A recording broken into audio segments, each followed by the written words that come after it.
Good afternoon, fine people.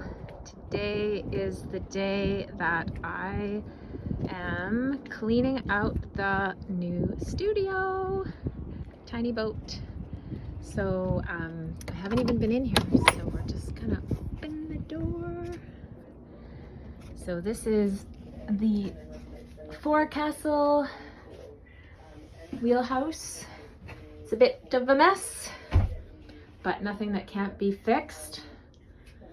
So I have a little bit of work to do. First thing I'm gonna do is just clean up this space and try not to trip over everything.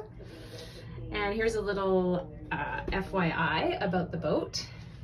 And then probably tomorrow I'm gonna go into the cabin area and clean that out. But today I'm just gonna focus on this area. And then down here is the V-berth. And so I'm gonna get some light down there and do a little bit of cleanup in there. Maybe I won't get to that today, but step one, here we are in the Sitka Spruce tiny boat studio.